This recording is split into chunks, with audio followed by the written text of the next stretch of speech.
अगर मैं अभी बोल दूं राहुल गांधी अच्छा है तो कांग्रेस का चमचा, अगर मैं अभी बोल दूं केजरीवाल बिजली दे रहा है तो उसका दल्ला। स्टेडियम का नामकरण हो रहा है मौजूदा प्रधानमंत्री के नाम पे और उनका अनावरण कर रहे हैं मौजूदा राष्ट्रपति। क्या रजत शर्मा ने कभी ये नहीं सोचा कि एक बार बाबा रामदेव से पूछे? ये वही बाबा रामदेव है जिन्होंने कहा था कि 30 रुपए में पेट्रोल मिलना चाहिए। केवल एनडीटीवी को छोड़ के कोई क्यों नहीं दिखा रहा है, या यूट्यूबर्स को छोड़ के कोई क्यों नहीं दिखा रहा कि चाइनीज कंपनी को 50 परियोजनाओं को ग्रीन सिग्नल मिलने वाला है? अनुराग ठाकुर का है जी, और इनके पास तो पूरी स्ट्रैटेजी है। निर्मला सीतारमण जैसी स्पीयर हेड है, स्मृति ईरानी जैसे स्पीयर हेड है, सनी देओल जैसे स्पीयर हेड है, कंगना जी है, अक्षय कुमार है, सुनील शेट्टी भी ताजा जुड़े हैं इनसे, अजय देवगन भी जुड़े हैं। तो ये क्यों नहीं उसको ग्रोथ में ले आ पा रहे? क्या आपने ईमानदारी कैसे कौन सा खड्डा खोदा है जो आपको 3-3 पेंशन मिल रहा है? उनको बताइए ना, उनकी ज्वाइनिंग क्यों नहीं दे रहे हैं? Medical fit, physical fit, written test pass किया, कोई टेस्ट और बचा नहीं तो जॉब क्यों नहीं दे रहे हैं? और आपके पास वैकेंसी है। अमित शाह जी मास्क पहनते हैं क्या? अंजना सिंह पहनती है क्या आज तक में? ये रूल हम जैसे सिविलियंस के लिए 2000 रुपए का चालान गाल पे चाटा नहीं लगता। अब ये चौथा केस है। आप देखिए, इनको आरटीआई से ही हराएंगे और चौड़े में हराएंगे इनको। देखिए, दो चीजें आपको समझना होगा कि जब 2014 में इनकी सरकार आई थी, 2014 में, तो इनकी सरकार बहुत सारी चीजों को रिमूव करने के लिए आई थी। आखिर 70 साल के एक रेजिम को, जिसे कांग्रेस के रेजिम, ये बीजेपी वाले ही बोलते हैं, मैं और आपका कहना नहीं है। और मैंने तो कभी वोट दिया नहीं था, मैंने पहली बार वोट ही 2014 में दिया। ये ऑफिशियल है, आप मेरे फेसबुक के पेज पे भी देख सकते हैं, ये ऑफिशियल चीज है। तो मैं एक बात आपसे कहना चाहूंगा कि हमने उनको वोट क्यों दिया था? हमने उनको इलेक्ट नहीं किया था। एक्चुअली उनका इलेक्शन हमारे सिलेक्शन के द्वारा हुआ था। मन से वोट दिया था, हृदय से वोट दिया था, दिल से वोट दिया था। आप इस बात को समझेंगे। लेकिन हुआ क्या? उन्होंने बोला कि एक परिवार के नाते 50,000 परियोजनाएं चल रही हैं गांधी परिवार के नाम से। 50,000 projects in the name of Gandhi family या कांग्रेस फैमिली, आप कुछ भी बोल लें। आज के डेट में गांधी फैमिली यानी कांग्रेस का परिवार, ये उनका कहना था। लेकिन आज क्या है? आज सरदार वल्लभ भाई पटेल का जो स्टेडियम है मोंटेरा का, जिसमें कई अंतर्राष्ट्रीय टेस्ट मैच, वनडे इंटरनेशनल और एक T20 भी खेला जा चुका है, आप उसको आज फिर से नवीनीकरण कर चुके हैं। और नवीनीकरण करने के बाद आपने एक बात ऑब्जर्व किया कि आपने एक कॉम्प्लेक्स का नाम कर दिया सरदार वल्लभ भाई पटेल, उसी के अंदर का एक कॉम्प्लेक्स का, लेकिन स्टेडियम का नाम कर दिया नरेंद्र मोदी स्टेडियम। राइट? आज देश के एक मौजूदा प्रधानमंत्री, और उससे भी ताज्जुब की बात यह है कि उनका उद्घाटन करते हैं देश के मौजूदा राष्ट्रपति। ये डबल सरप्राइज पैकेज है, क्योंकि एक राष्ट्रपति जो हैं वो प्रथम नागरिक है हमारे राष्ट्र के। आज किसान आंदोलन में 200 से ज्यादा लोगों ने शहादत दी है, 200 से ज्यादा लोगों ने। उनके लिए किसी को समय नहीं मिल रहा है, लेकिन राष्ट्रपति महोदय को इस कोरोना काल में एक स्टेडियम का अनावरण करने का समय मिल रहा है। और आप वो दौर देखिएगा किस तरीके का, मास्क पहन के लोग जा रहे हैं, स्टेडियम का नाम रखा जा रहा है, अंबानी कॉर्नर भी है, अडानी एंड भी है। ये भी आपको बता देना चाहूंगा। एक सवाल लोगों के मन में केवल ये रह गया, 23 तारीख को मैं कलकत्ता था, मुझे पता चला कि माननीय मोदी जी भी कलकत्ता पहुंच रहे हैं, तो मैं शहीद मीनार में था, मेरी वहां कॉन्फ्रेंस थी और नेताजी सुभाष सेना के लोगों ने मुझे इन्वाइट किया था। उन्होंने जाके नेताजी सुभाष चंद्र बोस के बारे में कितनी ही बातें करी। 23 जनवरी, उन्हें जब भी किसी राज्य के कोई नेता की याद आती है ना, वो तुरंत फ्लाइट लेके पहुंच जाते हैं। अगर उनके दिल में सच में ये भक्ति होती है नेताजी सुभाष चंद्र बोस के लिए, या चंद्रशेखर आजाद के लिए, या प्रफुल्ल चाकी के लिए, या अशफाक उल्लाह खान के लिए, किसी भी हमारे शहीद आजम भगत सिंह के लिए, तो क्या ये स्टेडियम उनके नाम में नहीं करना चाहिए था? अगर वो ये करते तो हमें ये लगता कि नहीं, ये राजनीतिज्ञ नहीं है, ये नेशनल लीडर है। नेशनल लीडर, केवल प्राइम मिनिस्टर नहीं है। हमने मोदी जी को as a prime minister selection नहीं किया था, हमने उनको सिलेक्शन किया था एज अ नेशनल लीडर, कि एक साधारण व्यक्ति भी बिना खानदानी पॉलिटिक्स का, बिना पैसेपति, बिना पूंजीपति परिवार के, क्योंकि वो खुद को चाय वाले बताते हैं, राइट, तो वो प्रधानमंत्री बन सकते हैं।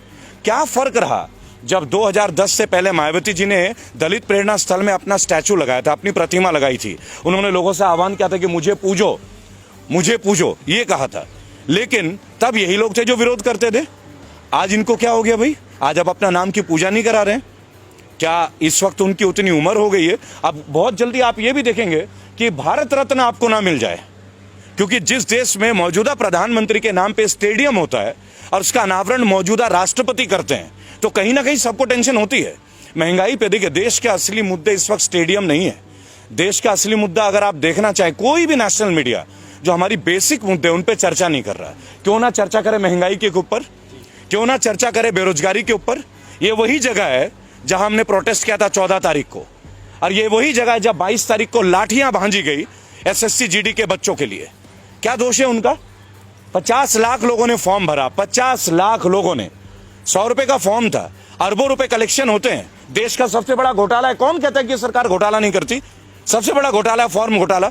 अरबों रुपए कलेक्शन करते हैं आप टेस्ट के नाम पे, फॉर्म के नाम पे। और खुद नित्यानंद राय जो राज्यसभा के मंत्री है वो कहते हैं कि 1.25 लाख वैकेंसी है, तो 54,000 को क्यों ले रहे हो? जिन लोगों ने रिटर्न टेस्ट दे दिया, मेडिकल टेस्ट दे दिया, फिजिकल टेस्ट पास कर दिया और कोई टेस्ट बचा ही नहीं, इसके ऊपर कौन बात करेगा? क्या राष्ट्रपति महोदय को मैं ज्ञापन देने गया था, आपकी जानकारी के लिए 14 तारीख को राष्ट्रपति महोदय का मैंने ज्ञापन दिया है एसएससी जीडी के अभिभावकों के साथ, उनके बच्चों के साथ। मैं स्वयं था। प्रत्यक्ष प्रमाण को आवश्यकता नहीं कि आपको इस पुख्ता सबूत दें। क्यों नहीं उनके बारे में बात हो रही है? केवल एनडीटीवी को छोड़ के कोई क्यों नहीं दिखा रहा है, या यूट्यूबर्स को छोड़ के कोई क्यों नहीं दिखा रहा? और कल से ओटीटी और हमारे यूट्यूब के ऊपर भी पाबंदियां शुरू हो रही है। पता है ये सब क्यों हो रहा है? वो कहते हम कांग्रेस मिटा देंगे, वो कहते हम ये मिटा देंगे। अरे आपको मिटाने की क्या जरूरत है भाई? आप अपने काम को इतना अच्छा कर लो ना कि दूसरे भी आपको जुड़ जाएं। ये भी आपको समझना होगा। आपका काम सर्वश्रेष्ठ होना चाहिए। अगर आप दूसरों को खत्म करने में सर्वश्रेष्ठ हैं तो इसका मतलब आपको काम करने का आदत ही नहीं है। देखिए, ministry of finance, Anurag Thakur ji के इतने बड़े बड़े स्टेटमेंट थे। आज से 3 दिन पहले आप गूगल पे देखें, चाइना की कंपनीज को 50 प्रोजेक्ट को अब यस सिग्नल मिलने वाला है। ऑफिशियल है, मैं आपको कोई भी मनगढ़ंत बातें नहीं बताता। अब ये 50 जो प्रोजेक्ट्स है, परियोजना है, उधर गलवान घाटी में हमारा चल रहा है। पिछले 1 हफ्ते से आप देख रहे होंगे कि चाइना के अधिकारी निरंतर हमसे बात कर रहे हैं। क्यों बात कर रहे हैं भाई? हम क्यों बात कर रहे हैं उनके साथ? हम वास्तविक जो नियंत्रण रेखा है उसके ऊपर हमें बात करने की आवश्यकता क्या है? जो हमारा है वो तो हमारा है ना, इसके लिए हमें बात करने की क्या जरूरत है? अंतर्राष्ट्रीय लाइन ऑफ एक्चुअल कंट्रोल और लाइन ऑफ कंट्रोल ये आज से तो है नहीं, कोई आजादी के वक्त से है ना। ब्रिटिशर्स ने इस लाइन को खींचा था, तब हमने माना था। और उसके बाद आप बात कर रहे हैं, और फिर अभी बीच में आ रही है 3 दिन पहले कि चाइनीज कंपनी को 50 परियोजनाओं को ग्रीन सिग्नल मिलने वाला है। अनुराग ठाकुर का है जी ये, आप देख लीजिएगा, टाइम्स ऑफ इंडिया में देख लीजिए, ट्रिब्यून में देख लीजिए। मेरा केवल एक तात्पर्य है इन सब मुद्दों के दौरान कि देश में स्टेडियम का नामकरण हो रहा है मौजूदा प्रधानमंत्री के नाम पे, और उनका अनावरण कर रहे हैं मौजूदा राष्ट्रपति। वो राष्ट्रपति महोदय जिनको 200 लोगों की शहादत पे वक्त नहीं मिल रहा है, वो राष्ट्रपति महोदय जिनको मुरादनगर में एक, आप बोलते हैं ना कि हम प्राइवेटाइज का विरोध क्यों कर रहे हैं, आपको उदाहरण देंगे कि क्यों हम लोग उदाहरण दे रहे हैं कि आपको सरकारी संपत्ति आप क्यों बेच रहे हैं, उसके ऊपर उदाहरण है। आज से महज 1.5 महीने पहले मुरादनगर में एक परिवार का अंतिम दाह संस्कार था। आप सब यूट्यूबर्स आप परिचित होंगे इस समाचार से, और कई परिवार गए थे उनके अंतिम संस्कार के लिए। और 2 महीने पहले वो शवगृह बन के तैयार हुआ था, उसका जो भवन है, अचानक से छत गिर जाता है और 25 लोगों की अर्थी उठती है उसी शमशान घाट से। 2 महीने पहले कंस्ट्रक्शन, A क्लास कॉन्ट्रैक्टर, और 25 लोगों का जान खोना, और क्या मिलना? 2 लाख रुपए का मुआवजा। 2 लाख। जिस सरकार में सीना चौड़ा करके एक बीजेपी का कार्यकर्ता मिल जाए ना, मैं तो उनके बीच जाता हूं, उनसे एक बात पूछता हूं केवल, आप 5 लाख करोड़ की बात करते हैं कि जीएसटी में आपका कलेक्शन है, और हमारे देश के नागरिकों को 2 लाख रुपए का मुआवजा मृत्यु होने पे, वो भी जिसपे सरकारी रवैये के भुक्तभोगी हैं वो लोग, वो भुक्तभोगी हैं, तो इनके ऊपर कब बात होगी? कब बात होगी इनके ऊपर? इनको 2 लाख क्यों? देश तरक्की कर रहा है। आप ये कह रहे हैं कि देश तरक्की कर रहा है, राइट? अगर देश तरक्की कर रहा है तो देशवासियों से तरक्की होती है ना। देश का तरक्की क्या होता है? भारत की तरक्की क्या है? भारतीयों की तरक्की होती है, भारत की तरक्की। देखिए, मैं एक बात आपको बताना चाहूंगा कि ट्विटर का पर्पस क्या है? जेन्युइन इंफॉर्मेशन को लोगों तक पहुंचाना, अपनी फीलिंग्स को लोगों तक पहुंचाना। नेशनल मीडिया, जिसको अब हम लोग धीरे धीरे गोदी मीडिया के तौर पे जानने लगे हैं, कौन है ये नेशनल मीडिया? ये सारे सैटेलाइट चैनल। आप देखिए, रजत शर्मा जनता की अदालत करते थे। क्या रजत शर्मा ने कभी ये नहीं सोचा कि एक बार बाबा रामदेव से पूछें? ये वही बाबा रामदेव है जिन्होंने कहा था कि 30 रुपए में पेट्रोल मिलना चाहिए। ये वही बाबा रामदेव है जिन्होंने बोला था काला धन वापस आना चाहिए। देखिए, हम मोदी जी के हर चीज के खिलाफ नहीं है, कभी भी नहीं है, और व्यक्तिगत तौर पे तो उनके खिलाफ कभी भी नहीं। हम आज भी मोदी जी बोलते हैं, पूज्य नहीं बोलते, माननीय प्रधानमंत्री है। लेकिन अगर आपकी पॉलिसीज हमें तोड़ती हैं, अगर आपकी पॉलिसीज से लोगों का बेरोजगार का स्केल आउट डाउन हो रहा है, तो क्वेश्चंस तो उठेंगे, सवाल तो उठेंगे। और अगर आप में क्षमता है, आपके मंत्री में क्षमता है, तो आप उन सवालों का हमें जवाब दे दें। आप हमें जवाब दे दिए, हम संतुष्ट हो जाएंगे। आप हमारे सवालों का जवाब नहीं दे रहे, आप आरटीआई का जवाब नहीं दे रहे। जो आरटीआई, देखिए सबसे बड़ी बात क्या है, हमारे पास एक पावर था, राइट टू इंफॉर्मेशन। मैं खुद एक आरटीआई एक्टिविस्ट हूं। आज आरटीआई के जवाब मुड़ के नहीं आते, मुड़ के नहीं आते। क्यों नहीं आते भाई? ये किस तरह का गवर्नेंस है जहां आरटीआई के जवाब हमें नहीं मिलते? आप कैसे जानेंगे कि एसएससी जीडी, ये जो 1.25 लाख लोग हैं, physically fit, medically fit, written test pass, और कोई एग्जाम नहीं है। 3 इयर्स पहले इनका टेस्ट हुआ 2018 में। इसी तरह लोको पायलट के बच्चे इंतजार कर रहे हैं, 10,000 से ज्यादा बच्चे। यूपी पुलिस की भर्तियों के लिए निको पार्क लखनऊ, जहां मैं अब जाने वाला हूं, वहां लाठियां मिल रही है। आप देखिए, किसी भी पार्टी में यह हो सकता है क्या कि अगर आपने कोई ज्वलंत मुद्दे को उठा दिया तो आप लाठियां भांजोगे? आपको तो उनके सामने आके उन्हें जवाब देने की जरूरत है। सेटिस्फाई कीजिए, यूथ को सेटिस्फाई कीजिए। आप एक बात बताइए, यूथ क्रिमिनल कैसे बनते हैं? आज की डेट में भारत में सबसे ज्यादा पढ़े लिखे लोग जो हैं वो बेरोजगार है, और वो केवल इस भाजपा शासन की देन नहीं है, ऑब्वियसली कांग्रेस की भी देन बहुत बड़ी रही है। लेकिन what about the change? What about the change? इसीलिए तो हम इनको लेकर आए थे ना। और कितने साल, और कितने साल भाई? 7 साल होने को आए ना। 1 साल में आपको एक वैकेंसी तो देनी पड़ेगी ना, कोई एक सेक्शन में। और ये तो तब है जब उसी ब्रांच में सीट वेकेंट है, पैरामिलिट्री फोर्सेस की पोस्ट वेकेंट है। ये खुद पैरामिलिट्री वाले बोल रहे हैं, यानी देश की सुरक्षा खतरे में, और बच्चे सिलेक्टेड है फिर भी आप उनको जॉब नहीं दे रहे हो। आपको समझना होगा। देखिए, मैं क्लियर आपको बताऊंगा कौन नहीं है रेबल। अब कौन नहीं है? हर एक यूट्यूबर बागी है। क्यों बागी है? क्योंकि वो ग्राउंड जीरो लेवल पे सच्चाई को प्रदर्शित कर रहा है, चाहे आप हो चाहे जितने भी और चैनल्स है। अरे एक रिस्क है। और क्या कमा लेते हैं? क्या पैसे कमाते हैं क्या वो लोग? उन्हें भी लगता है कि हम अपने हिस्से की जिम्मेदारी राष्ट्र के प्रति निभाएं। क्या आपको लगता है कि जितने भी बैचलर ऑफ जर्नलिज्म करके बच्चे बैठे हैं, क्या उनको जॉब मिल रही है? क्या आप जाके देखिए, आज तक में कितनी रिक्रूटमेंट है, इंडिया टीवी में कितनी रिक्रूटमेंट है, एबीपी न्यूज में कितनी रिक्रूटमेंट है, वही रूबिका लियाकत, वही रजत शर्मा सालों से। क्या नेपोटिज्म नहीं है ये सब? वही अर्चना सिंह, क्या ये नेपोटिज्म नहीं है? यानी जो लड़के गोल्ड मेडलिस्ट करके पास होते हैं जर्नलिज्म करके, उन्हें क्यों नहीं मिलती नेशनल मीडिया? मैं भी उनमें से एक हूं। I myself, I won the best result in year 2000, और the best one in my university, CCS university Meerut. मिल गया क्या मुझे? क्यों नहीं मिलता? उसके लिए आप क्या बोलेंगे कि आपने अच्छी मेहनत नहीं की? लेकिन हमें अपने हिस्से का वो जॉब नहीं चाहिए, लेकिन हमें अपने हिस्से का सम्मान तो चाहिए ना। और जो युवक आज डिपेंडेंट है, जिनका परिवार उन पर डिपेंडेंट है, देखिए लोग एमबीए कर रहे हैं, बीटेक कर रहे हैं, लोग पैसे ले रहे हैं, कर्ज ले रहे हैं, माँ बाप जमीनें बेच रहे, कोई जेवर बेच रहा है, बेटियों की शादियां रुक रही है कि पहले पढ़ ले, ये भाई नौकरी में लग जाएगा तो लोन लेके इनकी शादी ब्याह। ये भी एक ट्रेंड है भारत की, ये वास्तविकता। ये नहीं कि आज मोदी काल में हो गया है, पहले से भी थी। लेकिन ये सबसे निम्न वर्ग का एक रिजल्ट है कि आप लगा लीजिए, हम पहले देश बन गए जिसने तमाम सरकारी एसेट बेचने शुरू कर दिए, और वो भी वो सरकारी एसेट जो प्रॉफिटेबल है। मसलन ओएनजीसी, वे आर इन प्रॉफिट, एलआईसी, वे आर इन प्रॉफिट, बराबर। अब ये रेलवेज को बता रहे हैं प्राइवेट और रेलवेज घाटे में। तो मुझे एक बात बता दीजिए, लालू प्रसाद यादव एक करप्टेड नेता, ये इनका कहना, और जेल में होंगे, भाई सजा मिली है, लेकिन 2005 में वो रेलवे मंत्री थे, रेल मंत्री, और 20,000 करोड़ का मुनाफा था 1 साल के अंदर। तो क्या पॉलिसी थी वो? और इनके पास तो पूरी स्ट्रैटेजी है। निर्मला सीतारमण जैसी स्पीयर हेड है, स्मृति ईरानी जैसे स्पीयर हेड है, सनी देओल जैसे स्पीयर हेड है, कंगना जी है, अक्षय कुमार है, सुनील शेट्टी भी ताजा जुड़े हैं इनसे, अजय देवगन भी जुड़े हैं। तो ये क्यों नहीं उसको ग्रोथ में ले आ पा रहे? क्या आप एक बात बताएं, क्या अपने चीजों को प्राइवेट करके हम मजबूत होते हैं क्या? वो कहते हैं सरकारी लोग काम नहीं करते, तो ये तरीका है, आप विभाग ही खत्म कर दोगे। तो एक काम करो, मंत्री भी प्राइवेट कर लेते हैं। आप भी तो सरकार का रिप्रेजेंटेशन कर रहे हो ना, क्यों लेते हो पेंशन? पिछले 6 साल में 3 बार माननीयों की तनख्वाह बढ़ी है। मैंने अभी यशपाल आर्या, जो कि उत्तराखंड के कद्दावर नेता हैं बीजेपी के, मैंने उनसे एक बात पूछा कि भाई साहब, आपके ड्यूटी में जो आईपीएस है, ये बेईमान है क्या? ये पुलिस वाला हरामखोर है क्या, जो इसको पेंशन नहीं मिलती? आपने ईमानदारी कैसे, कौन सा खड्डा खोदा है जो आपको 3-3 पेंशन मिल रहा है? जब आप पार्षद थे तब 1, एमएलए था तब 2, एमपी बने 3 और मंत्री बने 4। यानी आईपीएस के लिए जो 10 साल रगड़ रहा है अपना, दिल्ली में आके कोचिंग ले रहा है, घर से पैसे भीख मांग के ला रहा है, वो ईमानदार नहीं है। और आप जो व्हाइट कुर्ता पजामा पहनते हो, आप ईमानदारी का ठंगा लेके, और आपके घर का हर आदमी बीएमडब्ल्यू और फॉर्च्यूनर के नीचे घूमता नहीं है। आप बता दीजिए, मोदी जी के काल में सैलरी बढ़ी नहीं है क्या? क्यों बढ़ी हुई सैलरी? अगर आप ईमानदारी का परिचय देते, घटाइए ना, एनपीएस उन पे भी लागू कीजिए, पेंशन बंद कर दीजिए।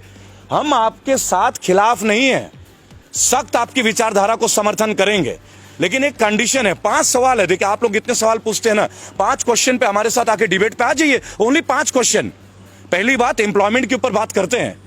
फर्स्ट, एम्प्लॉयमेंट के ऊपर बात कर लेते हैं, केवल एम्प्लॉयमेंट पे आपने लास्ट 6.5 ईयर्स में जो आपके केंद्र शासित प्रदेश हैं, 15 साल रहे आप मध्य प्रदेश में, छत्तीसगढ़ रहे 10 साल से ऊपर, बराबर। स्टैट्स के साथ बात करूंगा, जुबानी बात नहीं करूंगा, पूरा स्टैट्स है। आरटीआई एक्टिविस्ट हूं, 27 बार की जेल की यात्रा है सर, और भक्त रहा हूं मोदी जी का, कड़ा भक्त। कई लोगों से लड़ाई लड़ी है, अब इसलिए हिम्मत मिली कि उनके सामने भी लड़ने की। आज जो बच्चे बैठे हैं 1.25 लाख और आए हुए हैं गुरुद्वारे में, उनको फेस कीजिए ना, उनको बताइए ना उनकी ज्वाइनिंग क्यों नहीं दे रहे हैं। Medical fit, physical fit, written test pass किया, कोई टेस्ट और बचा नहीं, तो जॉब क्यों नहीं दे रहे हैं? और आपके पास वैकेंसी है, क्यों नहीं दे रहे भाई उनको जॉब, बताइए। रेलवे के बच्चे बैठे हैं, लोको पायलट के 10,700, यूपी पुलिस के वर्दी का 2018 से इंतजार, 2015 के एसएससी के बच्चे, 2012 के बच्चे, कितने दिन आत्महत्या। आप लास्ट 3 महीने में 200 बच्चों ने आत्महत्या किया है। उनके माँ बाप को दुख नहीं होता क्या? लोअर मिडिल क्लास फैमिली, कई ओवर एज हो गए, दोबारा गवर्नमेंट जॉब दे नहीं सकते हैं, सेलेक्टिविटी है। They have been selected, but they haven't got their jobs, and they won't get their jobs in this government. ये लड़ाई उनके लिए है, ये लड़ाई उनके लिए। और अगर प्रदर्शन करने से आप लाठियां भांजोगे, तो प्रदर्शन तो आपने भी किया था 2014 में। कि आप एक बात देखिएगा, पिछले 5 महीने में फास्टैग आ जाता है। आप कहते हैं घर पे रहो, सुरक्षित रहो, दूरी बना के रखो, तो कोरोना काल में घर से बाहर तो जा ही नहीं रहे थे। फास्टैग की अचानक क्या जरूरत पड़ गई? 500 रुपए में था फास्टैग, और 50% पैसा उसका गवर्नमेंट के पास था। उसके बाद हाई सिक्योरिटी नंबर प्लेट 1500 से 2000 रुपए में। क्यों भाई? हमारे पीछे आतंकवादी लग रहे हैं, हमारी गाड़ी के पीछे आतंकवादी लग रहा है, सिविलियंस के पीछे। यहां भी गवर्नमेंट को पैसे चाहिए। और यहां जहां दिल्ली में आप खड़े, मास्क नहीं पहनता, मैं ओपनली आपको बोलूंगा, नहीं पहनता। और लगभग 3 करोड़ से ज्यादा लोगों से मिला हूं, वर्क कर रहा हूं कोरोना के ऊपर भी, एक से एक वर्ल्ड के फेमस डॉक्टर्स के साथ बराबर। अगर है कोरोना तो बंगाल में रैली क्यों हो रही है? अगर था कोरोना तो बिहार में रैली क्यों हो रही है? और अगर अब भी कोरोना है तो तमिलनाडु में क्यों हो रहा है? तब इनके नहीं। अमित शाह जी मास्क पहनते हैं क्या? अंजना सिंह पहनती है क्या आज तक में? ये रूल हम जैसे सिविलियंस के लिए 2000 रुपए का चालान गाल पे चाटा नहीं लगता क्या? दे दिया हम लोगों को। ब्यूटी पार्लर वाले घर बैठे रहे, टैक्सी वाले घर बैठे रहे, कोचिंग इंस्टीट्यूट वाले घर बैठे रहे, जिम चलाने वाले घर बैठे रहे, एक का भी किराया रुका गया, लोग बर्बाद हो गए। उनके लिए बैकअप पैकेज रहा, इन्होंने बोला मुद्रा लोन दे दिया। चलिए, आप पत्रकार हैं, 100 युवक ले लीजिए जो पोस्ट ग्रेजुएट हो, मैं तो गोल्ड मेडलिस्ट हूं, 100 गोल्ड मेडलिस्ट लेके आता हूं, बताइए कौन से बैंक में चलूं? आपको एक को मुद्रा लोन नहीं मिलता। कारण बैंक वालों को कोलैटरल चाहिए। Collateral, what is collateral? कि लोन तब देंगे जब आपके पास बैकअप रहेगा। जबकि गवर्नमेंट ये कहती है ये उन यूथ के लिए ये परियोजना है जिनके पास कुछ नहीं है, अच्छी विचारधारा, हम एक प्रोजेक्ट उनको देंगे। Where is that project? कहां है वो प्रोजेक्ट? इस बात का विवाद है। तो हमारा विवाद नहीं है, हमारा फाइट आपके साथ, बैड गवर्नेंस के साथ। और हम लोग बजाते सबकी हैं, हम लोग कांग्रेस को भी बख्शते नहीं है। मैं आपको बता दूं, अगर राहुल गांधी में ही दम होता, उनमें ही क्वालिटी होती, तो हमें इनको थोड़ी झेलना पड़ता, अच्छे दिन का जुमला थोड़ी सहना होता। उन्होंने भी वही किया, इन्होंने भी यही किया। और आज अगर कुछ कोई अच्छा कर रहा है, अगर मैं अभी बोल दूं राहुल गांधी अच्छा है तो कांग्रेस का चमचा, अगर मैं अभी बोल दूं केजरीवाल बिजली दे रहा है तो उसका दल्ला, यही तो इनके पास रह गया। केवल आईटी की वॉर है हम लोगों के साथ, आईटी। और अब जो आपने बोला ना सोशल मीडिया, क्या हो जाएगा सोशल मीडिया में? रोक दोगे तो क्या होगा? बोलना बंद कर देंगे। अरे जिस रोड पे खड़े होंगे ना, वहां हजारों लोग खड़े होंगे। जुबान भी बंद कर दोगे क्या? जुबान बंद कर दोगे? अनुराग ठाकुर नहीं बोलते हैं गोली मारो, मार दो गोली भाई, गद्दारी तो दिखा दो। अरे गद्दार को तो जीने का हक ही नहीं है। आपके लोगों में अनुराग ठाकुर कौन से गाड़ी में घूमते हैं जी? और परिवारवाद की चर्चा। राजनाथ सिंह का बेटा कौन है? मैं गौतम बुद्ध नगर में रहता हूं, राम राज्य में, जहां बोलना मना है, आपकी जानकारी के लिए मैं वहीं से बजाता हूं। कौन है पंकज सिंह? राजनाथ सिंह का बेटा। वहां के एमएलए कौन थी? विमला बाथम। कहां की थी? बेस्ट एमएलए थी। उनको हटा के राजनाथ सिंह के बेटे को टिकट दे दिया जाता है। परिवारवाद नहीं है? तब मुलायम सिंह याद आता है आपको, तब लालू याद आता है। Rules has to be made not biased for all, one for all for one. अब देखिए 12 करोड़ लोग हमारे फाउंडेशन से जुड़े हैं। इस साल के अंत तक 25 करोड़ का टारगेट है, और 2022 यूपी और 2024 पूरे देश में। लेकिन कोई पार्टी को सपोर्ट नहीं करेंगे। ओपनली हमने एक बात बोला है, जो भी कैंडिडेट क्राइम फ्री हो, जिनके ऊपर मुकदमा नहीं हो, औरतों के प्रति गंभीर केस ना हो, जिन्होंने छात्र में नेता कभी भी कोई काम किया हो, या जो अनएजुकेटेड हो, अपनी गली मोहल्ले का, उन सब लोगों को हम फाइट के लिए तैयार हैं। रेबल फाउंडेशन उनके लिए तैयार है। 97 केसेस लड़ रहा हूं, विनिंग रेट 100% है। आज तक हारे नहीं है जिस केस को उठाया है लीगली। अब ये चौथा केस है। अब देखिए इनको आरटीआई से ही हराएंगे, आज चौड़े में हराएंगे। इनको जवाब तो देना पड़ेगा। जय हिंद, जय भारत।